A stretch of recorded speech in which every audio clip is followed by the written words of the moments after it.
हरीराम एक medical store का मालिक था। सारी दवाइयों की उसे अच्छी जानकारी थी। 10 साल का अनुभव होने के कारण उसे अच्छी तरह पता था कि कौन सी दवाई कहाँ रखी है। वह इस व्यवसाय को बड़ी सावधानी और बहुत ही निष्ठा से करता था। दिन भर उसकी दुकान में भीड़ लगी रहती थी। वह ग्राहकों को वांछित दवाइयों को सावधानी और समझदारी से देता था, परंतु उसे भगवान पर कोई भरोसा नहीं था। वह एक नास्तिक था। उसका मानना था कि प्राणी मात्र की सेवा करना ही सबसे बड़ी पूजा है और वह ज़रूरतमंद लोगों को दवा निःशुल्क भी दे दिया करता था। और समय मिलने पर वह मनोरंजन हेतु अपने दोस्तों के संग दुकान में लूडो खेलता था।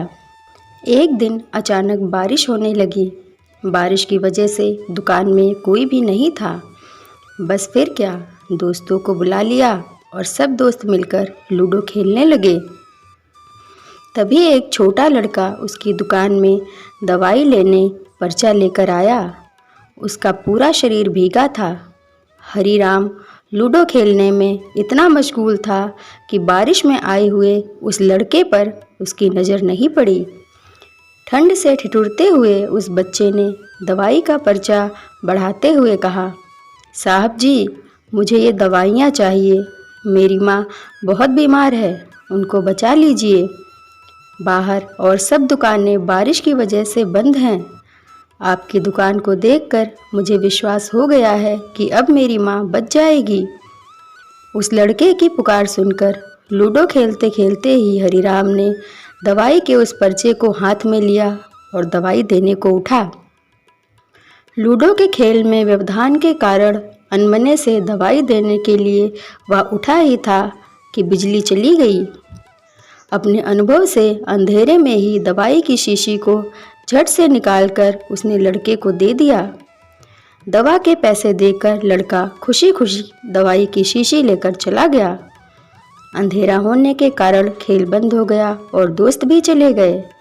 अब वह दुकान को जल्दी बंद करने की सोच रहा था, तभी लाइट आ गई और वह यह देखकर दंग रह गया कि उसने दवाई समझकर उस लड़के को जो दिया था वह चूहे मारने वाली जहरीली दवा की शीशी थी, जिसे उसके किसी ग्राहक ने थोड़ी ही देर पहले लौटाया था।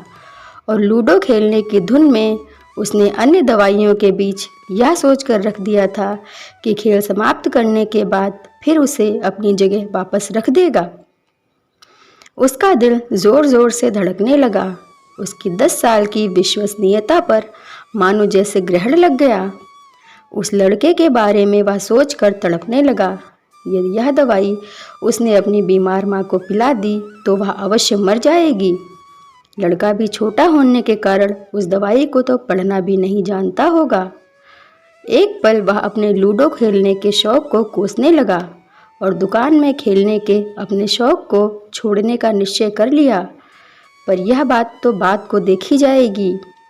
अब उस गलत दी दवा का क्या किया जाए? उस लड़के का पता ठिकाना भी तो वह नहीं जानता। कैसे उस बीमार माँ को बचाया जाए? सच, कितना विश्वास था उस लड़के की आंखों में। हरीराम को कुछ सूझ नहीं रहा था। घर जाने की उसकी इच्छा अब ठंडी पड़ गई। दुविधा और बेचैनी उसे घेरे हुए थी। घबराहट में वह इधर उधर देखने लगा। पहली बार श्रद्धा से उसकी दृष्टि दीवार के उस कोने में पड़ी जहां उसके पिता ने जिद करके श्री बाके बिहारी का छोटा सा चित्र दुकान के उद्घाटन के वक्त लगा दिया था।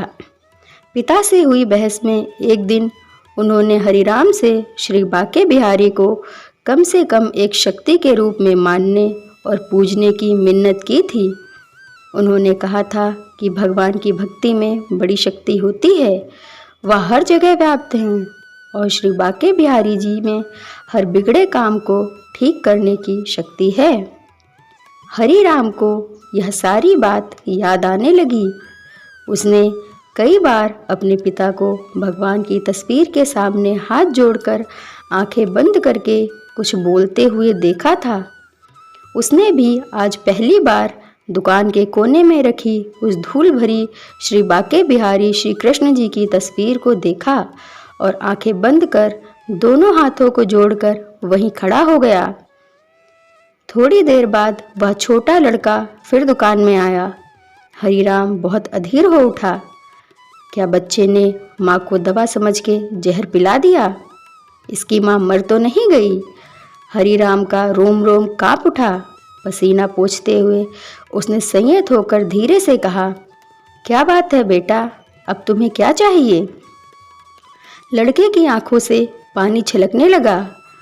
उसने रोते रोते कहा, बाबूजी, बाबूजी, माँ को बचाने के लिए मैं दवाई की शीशी लिए भागे जा रहा था। घर के निकट पहुँच भी गया था।